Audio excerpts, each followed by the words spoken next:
Hello everyone. Today I want to show you that how to configure a dynamic NAT in a Cisco device, uh, specifically on the router. You can follow the instruction in this article to configure a dynamic NAT on Cisco device using a network configuration manager application you can create. The corresponding configuration commands. You can use this to simultaneously perform the same action on multi-devices on your Cisco router. We specify two sets of addresses for dynamic NAT.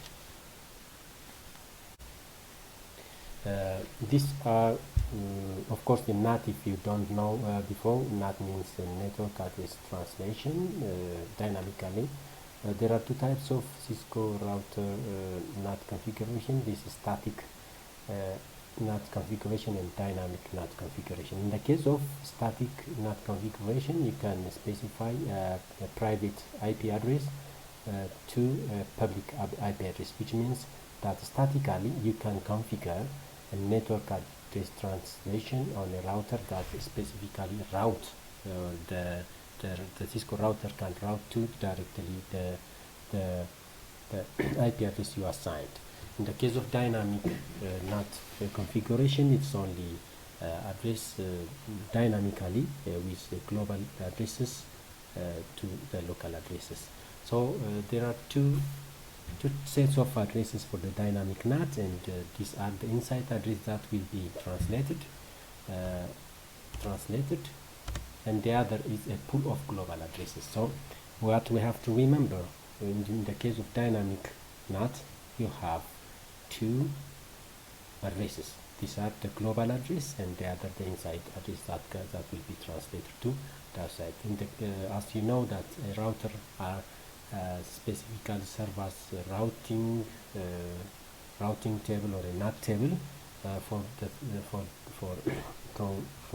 segmenting network, especially for if you use a local for the internet connectivity that connect the outside network with local networks. So in our cases, we have a design, a pilot design, and this design we can give the inside address like here as you see here, an IP addresses with 192.168.1.1 with the segment mask off as usual to 55 to 55 and to 55 with 0. And we will use the router of 1941 on a packet tracer as a router for the series, and the other the server side or the outside like a cloud, we can use the outside addresses 10.10.10.1. So this is the design. We will show you how to configure a dynamic NAT on the Cisco router. So with the dynamic NAT, the mapping for a local address to a global addresses occur dynamically, as I have already explained on the above, as opposed to the static NAT, where a static mapping between a private and public addresses had to be manually defined.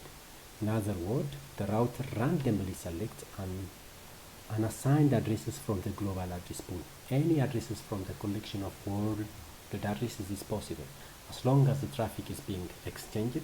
The dynamic entry remains in the NAT translation table after a certain amount of inactivity. The entire timeout and the new translation can be made using a global IP addresses.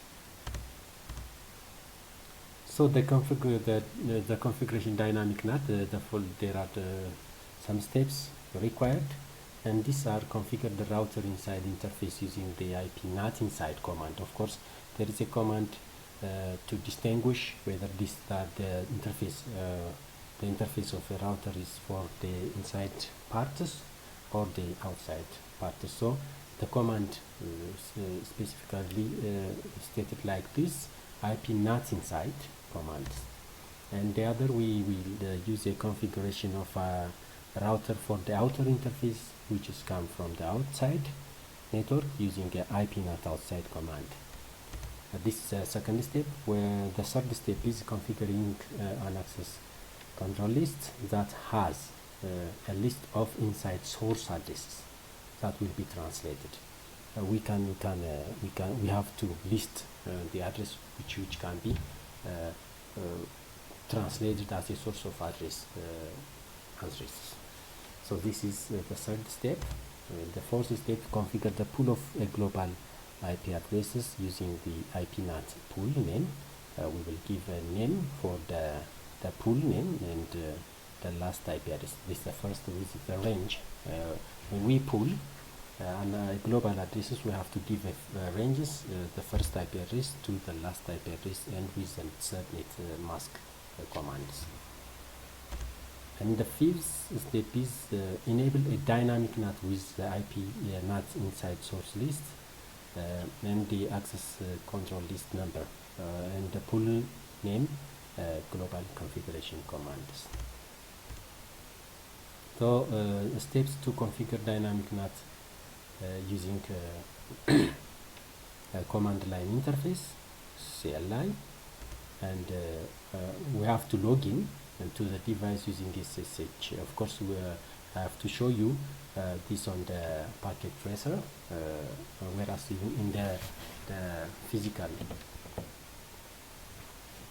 router, you have to log in into the router using internet or SSH session to the enable mode.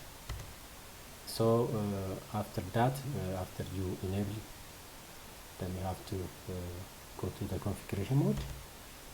On the configuration mode, you have to use a configure terminal command or config T, and enter the configuration command one per line and with control D. So it will display these commands. And the third one, we have to configure the router inside interface. How? We should go to the interface,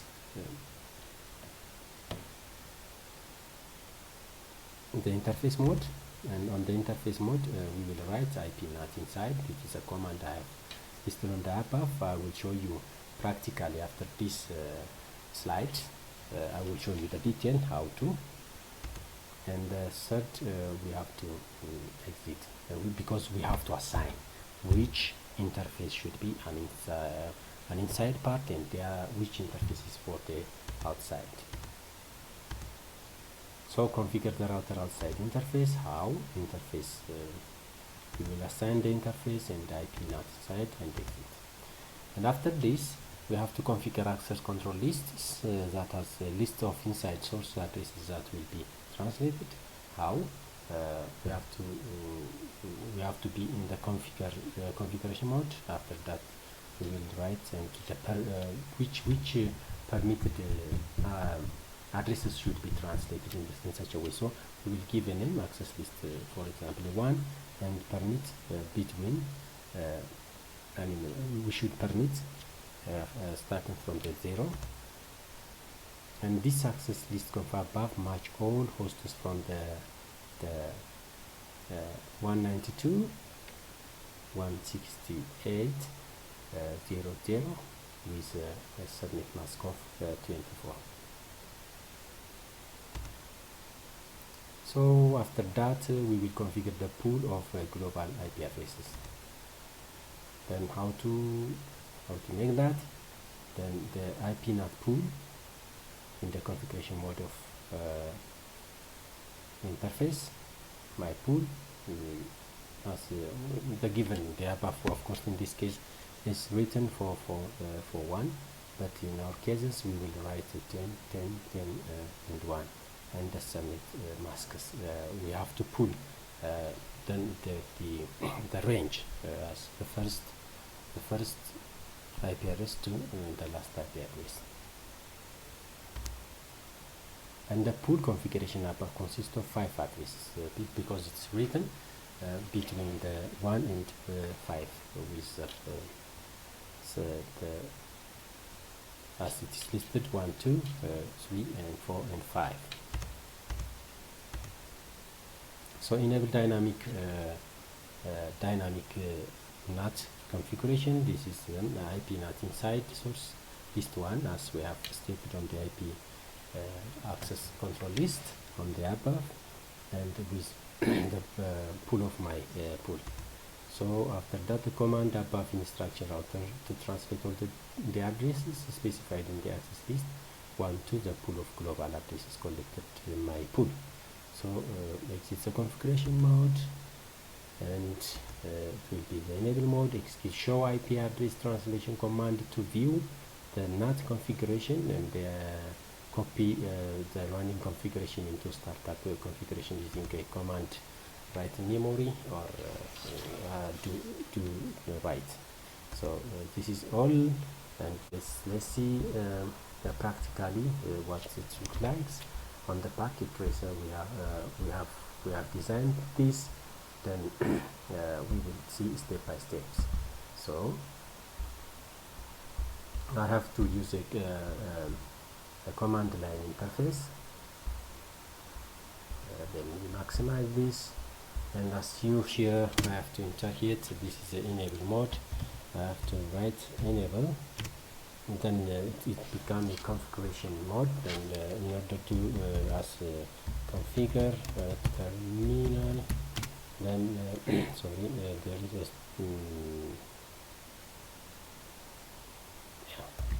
config terminal, then it will enter to the global configuration mode. So as we have stated that on the next step should be we have to assign the ports.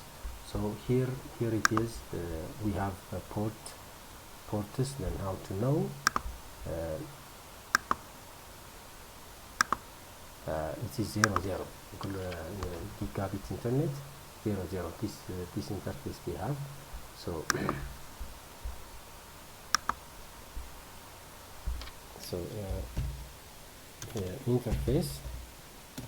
interface gigabit internet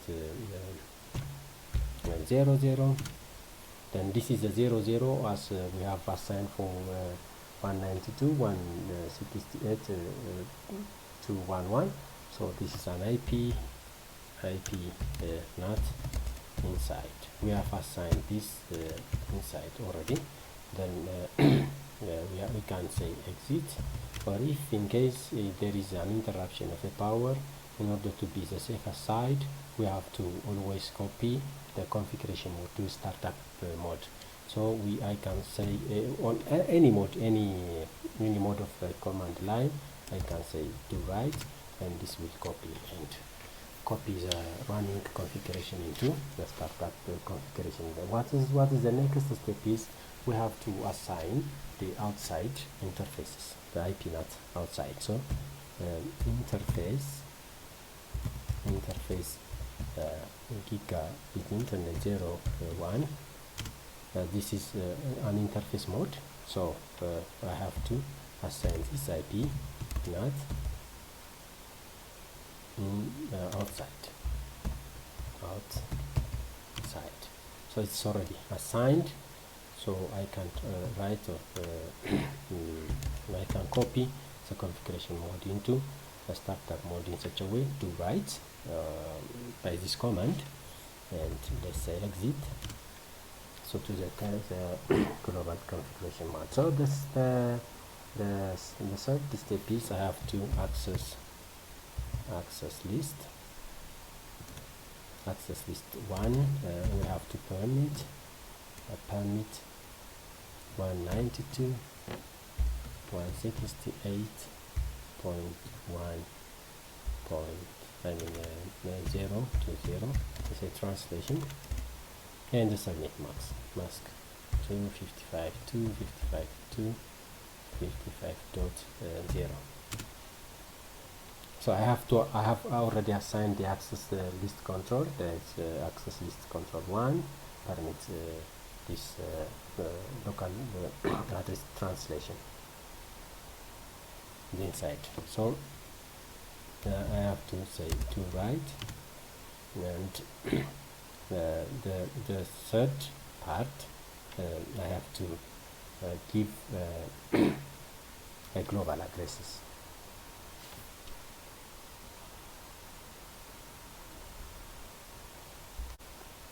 So in order to give a global IP address, I can say IP NAT pool. IP NAT pool, I can say, as we have already said, IP NAT pool, and in this case we have to give a range. Then a range, the point 10. This is outside the IP address, which is given by the ICP or the outer side network administrator, and this is in between. We can give the last IP address point 10 up to 5. So we can give a 5 IP address. And so the other is what's left, net mask. Net mask 255.0.0.0. So enter and do write, and this is what till now what we have given here. We have assigned gigabit internet 0 ports for the inside the IP NAT inside, and gigabit internet 01 for IP NAT outside, and we have created an access list that can permit an address, a local address. Then the other is we have assigned a pool or the global IP address, which is start from 10.10.10.1 up to 5. This is a net mask of 255.0.0. And now we have to give the dynamic NAT configuration at last.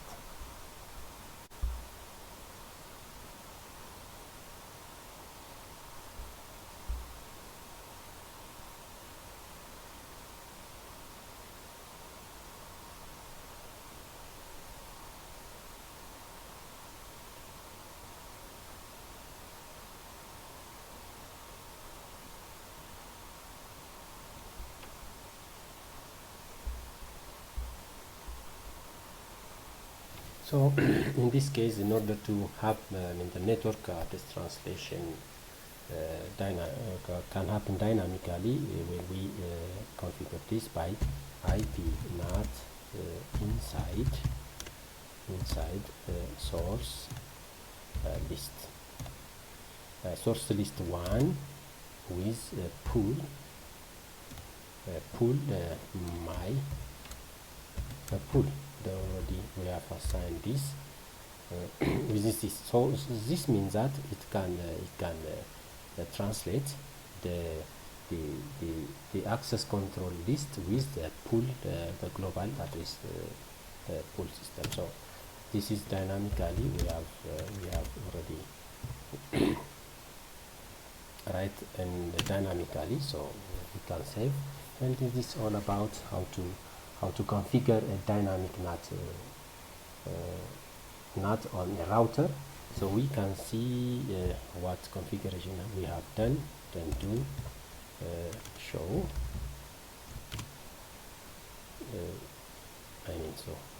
Do show run. I have to say that.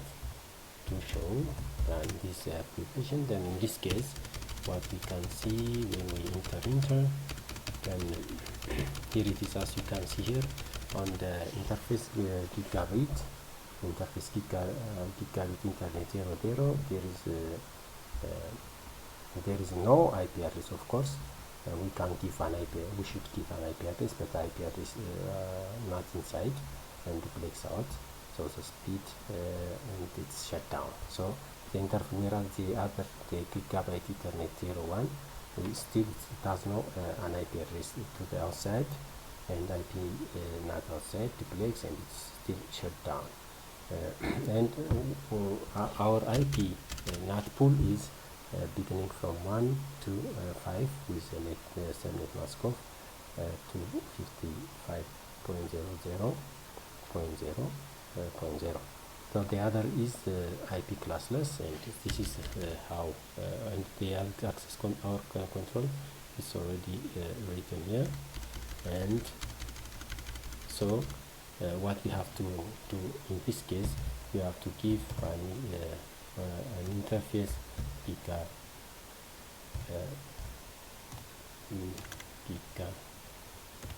bit Ethernet 0, 0 we have to give into, and the IP address we should give IP address 192, this is inside 162.1.1 with 255.255, this is a subnet mask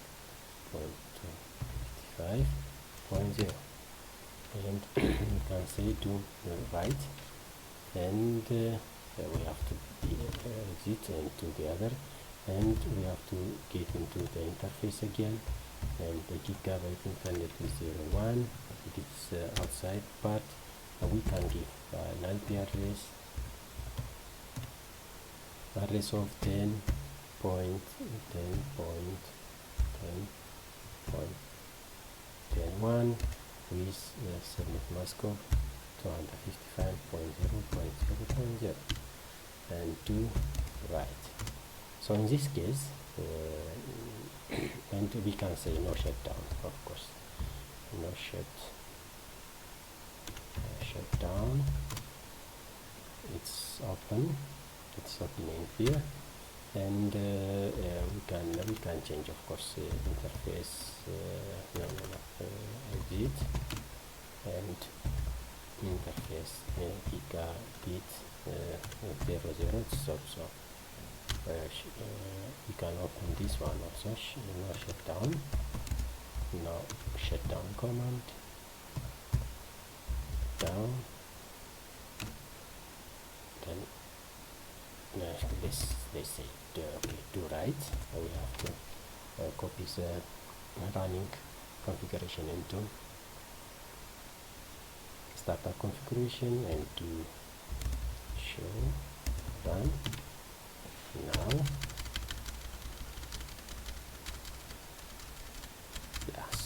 Yes, as you can see here, the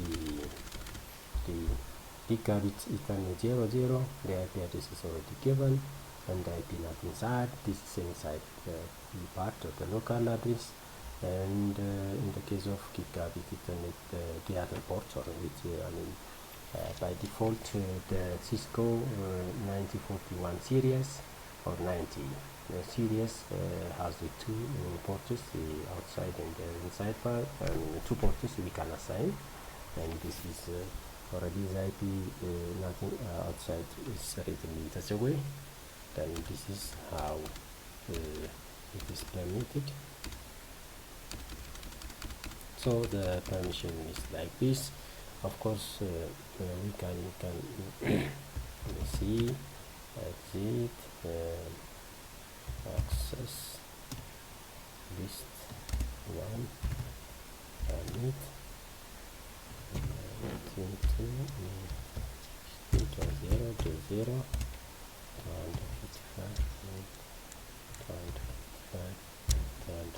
255 to right, exit, let's show run. Yes, okay.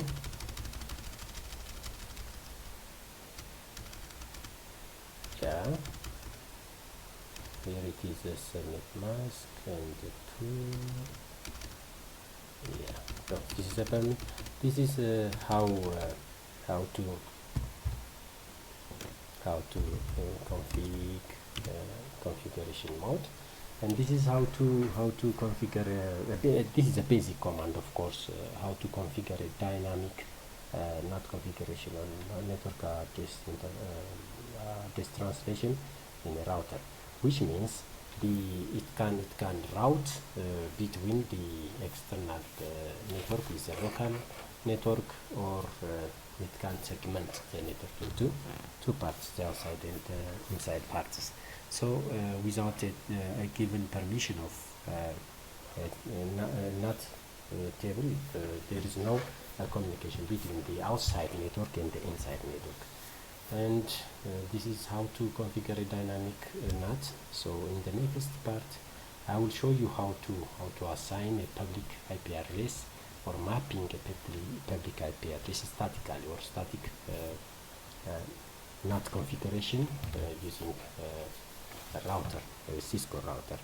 So thank you very much that you have followed this tutorial. If you have any comment, you can send us a comment, but don't forget that in order to encourage our tutorial, you have to subscribe, like and share, and if you want to have the notification, then click the notification button. Thank you very much. Have a nice time.